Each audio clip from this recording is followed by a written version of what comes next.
N'allez pas croire que je sois venu apporter la paix sur la terre. Je ne suis pas venu apporter la paix, mais bien le glaive. Oui, je suis venu séparer l'homme de son père, la fille de sa mère, la belle-fille de sa belle-mère. On aura pour ennemis les gens de sa maison. Qui aime son père ou sa mère plus que moi n'est pas digne de moi. Qui aime son fils ou sa fille plus que moi n'est pas digne de moi. Quiconque ne prend pas sa croix et vient à ma suite n'est pas digne de moi. Qui aura assuré sa vie la prendra, et qui prendra sa vie à cause de moi l'assurera. Qui vous accueille m'accueille moi-même, et qui m'accueille accueille celui qui m'a envoyé. Qui accueille un prophète en sa qualité de prophète recevra une récompense de prophète, et qui accueille un juste en sa qualité de juste recevra une récompense de juste. Quiconque donnera à boire ne serait-ce qu'un verre d'eau fraîche à l'un de ces petits, ou dans sa qualité de disciple, en vérité, je vous le déclare, il ne perdra pas sa récompense. Chère Assemblée, c'est bientôt les vacances scolaires, et pourtant notre guide de lecture ne nous conduit pas vers la facilité. Il nous demande travail et réflexion. Cette réflexion est d'autant plus difficile qu'ailleurs en France règne une violence gratuite, illimitée, avec des actes organisés de destruction. Destruction du bien commun, une école pour enfants autistes, des véhicules de transport public, des mairies. Du coup, cette phrase fait un peu peur. N'allez pas croire que je suis venu apporter la paix sur la terre. Je ne suis pas venu apporter la paix, mais bien le glaive. Oui, je suis venu séparer l'homme de son père, la fille de sa mère, la belle-mère de sa belle-fille. Voilà, cette phrase de Jésus, elle est pleine de gros mots, comme le glaive, la paix, la guerre, et séparés. Chacun d'entre eux est un peu lourd de sens. Entrons dans notre texte par le mot glaive. Le glaive est une petite arme civile, grande comme ça, une courte épée à double tranchant. Et c'est la canne du voyageur. Le glaive est porté par tous ceux qui étaient amenés à voyager afin d'assurer leur sécurité, voire de préparer le repas. Les apôtres emportaient, souvenez-vous du pauvre serviteur du grand prêtre qui, au moment de l'arrestation de Jésus, a perdu son oreille. Si nous voulions actualiser aujourd'hui, imaginez ici l'épouse demandant à son mari de ne pas oublier de prendre son glaive, les routes étant peu sûres, alors qu'il doit se rendre à pied de Montségur-sur-Lauzon à Saint-Paul-en-Tricastin. Les bois et les champs sont peuplés de brigands. Du coup, le glaive peut être utile. Il est peut-être aussi banal qu'un pistolet aux États-Unis, lui associé à l'idée de liberté et de sécurité.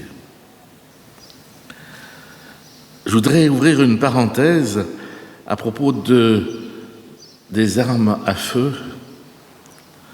Connaissez-vous un pays dont nous avons des représentants aujourd'hui, qui est la Suisse, où chaque homme, alors maintenant ça s'est peut-être féminisé, entre 20 et 30 ans, reçoit un uniforme et un fusil d'assaut, est tenu chaque mois de tirer 24 cartouches, est tenu chaque année de faire 3 semaines de période militaire. Et la fréquence se poursuit entre 30 et 40 ans et entre 40 et 50 ans avec des rôles différents. Personne n'a entendu parler de guerre civile en Suisse, pourtant tous les hommes sont armés, et puis pas avec n'importe quoi. Voilà, simplement pour vous dire que la culture des États-Unis n'est pas la culture de la Suisse, et que on peut être responsable en ayant une arme. Du coup, notre glaive n'évoque pas a priori la violence. Voyons plutôt symboliquement ce à quoi nous conduit le glaive. Ses bords sont tranchants. Du coup, ses bords sont tranchants et c'est ainsi qu'il est utilisé comme outil pour couper du bois, pour faire tout un tas de choses. Mais c'est aussi une arme et du coup elle évoque le combat, le combattant, le conflit. La question que nous pose Jésus en disant « Je ne suis pas venu apporter la paix mais le glaive », est-il possible que Jésus soit venu apporter 2 choses que représente le glaive? L'un, c'est la séparation, l'autre, c'est le combat. Prenons tout d'abord le glaive au sens de la séparation. Pour un juif, la séparation est de l'ordre de Dieu. Au moment de la création, souvenez-vous, Dieu va séparer. Il va séparer la nuit du jour, le mouillé, l'eau du sec, les eaux d'en haut, des eaux d'en bas. En se situant dans le champ de la séparation, Jésus se place à la suite de Dieu comme créateur. En quelque sorte, il est créateur d'ordre et de pureté. Quand il sépare la belle-fille de la belle-mère, il ne fait que reprendre des paroles de Dieu au moment de la création, paroles qui font même partie de la liturgie du mariage. Ainsi, l'homme laisse-t-il son père et sa mère pour s'attacher à sa femme, et ils deviennent une seule chair. La situation de couple, le passage à l'âge adulte, nécessite à la fois séparation, autonomie et responsabilité devant Dieu. Dans l'Évangile selon Matthieu, la mise en cause de la loi est sérieuse, comme si Jésus voulait justement nous débarrasser de nos habitudes, nous séparer de nos habitudes. Vous vous souvenez, dans le Sermon sur la montagne, la succession des « on vous a dit que et moi je vous dis maintenant ». Jésus ne remet pas en cause la loi, il vient l'accomplir. Il vient séparer l'humain de ses habitudes. En fait, il vient séparer l'humain d'un légalisme rituel sécurisant pour le mettre face à face avec Dieu, directement, sans l'intermédiaire des lois. En fait, le souhait de Dieu était d'inscrire la loi dans les cœurs. Et pour cela, il doit séparer, afin que seul Dieu ait autorité dans nos vies, et non le père ou la mère. Mais nous avons tant de mal à imaginer Christ comme séparateur. Pourtant, tous les couples où l'un est chrétien et l'autre athée connaissent cette séparation. Quelle route proposer à des enfants dans un couple où la foi est disqualifiée et parfois moquée par l'un des membres? Je ne parle pas des foyers mixtes ou interreligieux. Je me souviens d'un ami qui, invité à dîner, m'avait offert un livre, La vie sans Dieu. Et je me souviens de ce jour où, au moment du repas, je m'étais laissé emporter à la limite de la colère au sujet justement de la foi, du sujet de l'existence de Dieu, de l'autorité de Dieu. En fait, c'est un sujet qui sépare. Mais paradoxalement aussi, la foi en Christ rapproche et crée des liens très forts avec d'autres. J'ai eu la chance, dans ma précédente paroisse, c'est un exemple, d'avoir 3 ou 4 stagiaires qui avaient tous des personnalités très différentes, mais ils avaient tous en commun le fait d'être habités par la foi. Cette foi, ils l'ont partagée à travers les prédications, les visites, le culte.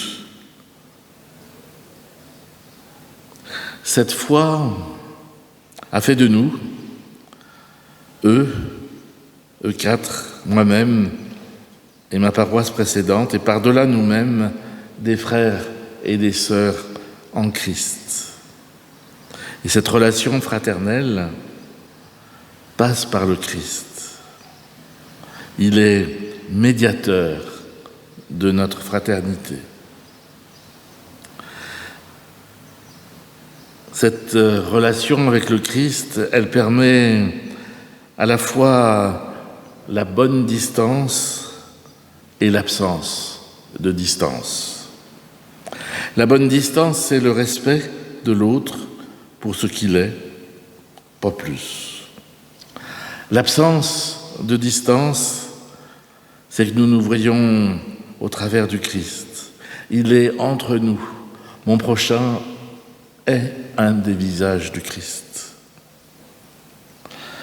Par lui, nous avons pleinement confiance les uns dans les autres. Et quand je dis plus haut, nous voyons, je veux bien dire que nous percevons. Je me souviens de cette dame qui justement n'était pas voyante. Elle était malvoyante. Et un jour, je lui demandais comment elle avait trouvé le culte, sachant que le pasteur n'articulait pas très bien. On n'arrivait pas forcément à comprendre ce qu'il disait. Et elle m'a répondu « Ah, c'était joyeux ». En fait, elle avait perçu la joie du Christ à travers, non pas les mots, les paroles, mais la façon dont mon collègue s'exprimait. Et cela avait suffi. Elle l'aimait et le supportait parce qu'il conduisait au Christ. Tout à l'heure, nous avons vu que le glaive désignait aussi le combat. Et là encore, il suffit de relire le Sermon sur la montagne. Vous savez, ce sont les chapitres 5 à 7 de l'Évangile selon Matthieu, et c'est le premier enseignement de Jésus pour nous dire comment vivre en chrétien. Nous n'avons qu'à lire ce Sermon sur la montagne pour nous convaincre que la vie telle que la voit Jésus est un combat. Mais ce n'est pas celle d'un militaire contre un ennemi lui aussi armé. C'est celle de tout être humain contre le péché, contre la tentation, ou, pour employer un mot moderne, contemporain, contre l'aliénation. Je me souviens, quand j'étais étudiant en théologie, j'ai été amené à lire l'essai de Dietrich Bonhoeffer intitulé « Le prix de la grâce ». C'est un ouvrage inclassable, à la fois commentaire biblique, dogmatique. Il était l'objet d'un cours pour l'édification des futurs pasteurs qui vivaient en séminaire dans un monde totalement hostile où l'Église protestante avait fait alliance avec le Reich et l'Église confessante était une Église clandestine. Donc imaginez 50 pasteurs dans un séminaire, ce qui les changeait de leur habitude, puisque dans les facultés de théologie à Tübingen, à Heidelberg ou autres, il y a 1000, 2000 étudiants. Là, ils étaient une cinquantaine. Et Bonhoeffer commente le sermon sur la montagne. Et j'ai dû interrompre ma lecture tant elle était pour moi insupportable.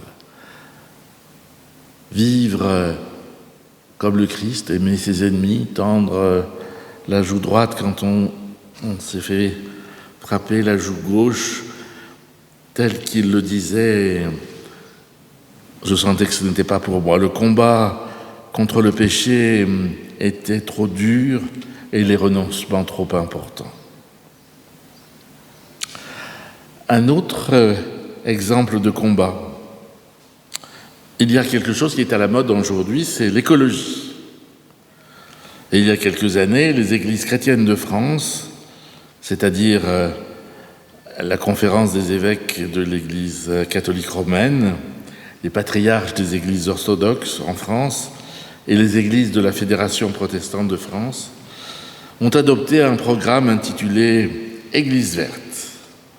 Et il s'agit pour une communauté locale, une paroisse donc, de s'engager sur une route, d'abord de prendre conscience de ses pratiques, de ses consommations ordinaires, et puis changer, entamer une conversion. Cela concerne la liturgie. Quelle place laisse-t-on à la louange, à la reconnaissance du Dieu créateur? Cela concerne l'éducation. Quelle place pour le respect de la création dans les mouvements de jeunesse? Cela concerne nos déchets. Avons-nous un compost? Pratiquons-nous le recyclage des déchets? Cela concerne nos consommations. Consommons-nous des vaisselles plastiques jetables, de l'énergie verte? Cela concerne nos bâtiments. Quelle isolation, quel chauffage. Avec cette courte liste, nous voyons que, sans avoir adhéré au mouvement, nous sommes déjà sur cette route et nous pouvons aller plus loin. Un engagement plus formel appartient au conseil presbytéral, mais il ne l'a pas souhaité. Pourtant, il peut agir en faisant comme si nous suivions les recommandations de l'Église verte. Ainsi, notre conseil, et c'est son actualité, est en train d'examiner le système de chauffage du temple de Valréas. Certains d'entre vous ont peut-être des poules pour consommer les déchets alimentaires. Je vois que non. Si? Qui ça? Ah, Renata. Ah oui, certains ont des poules. Pardon.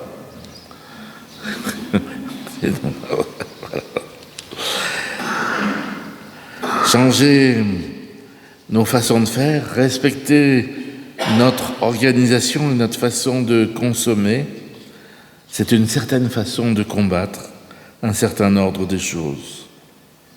Sur un autre plan, accueillir l'autre, c'est un combat contre nos protections. Je me souviens d'une dame qui allait visiter M. X, qualifié de « c'est un type bien ».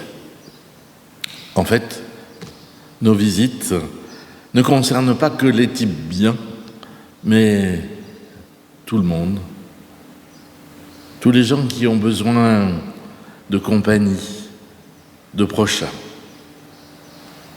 Ce combat dont parle Jésus, il n'est pas seulement contre nous-mêmes, il est aussi contre les fondamentalismes, les intégrismes, politiques, religieux, tout ce qui vise à restreindre la liberté des autres pour un supposé bien supérieur. Un autre combat encore, des personnes qui s'occupent d'entraide sociale pour venir en aide aux exclus économiques, aux exilés, aux prisonniers, à ceux qui sont torturés injustement et arrêtés, sont dans un combat contre les règles de notre société, contre ces injustices structurelles, ces indifférences. Alors, il n'y a rien à retirer dans cette parole de Jésus. N'allez pas croire que je suis venu apporter la paix sur la terre. Je ne suis pas venu apporter la paix, mais bien le glaive.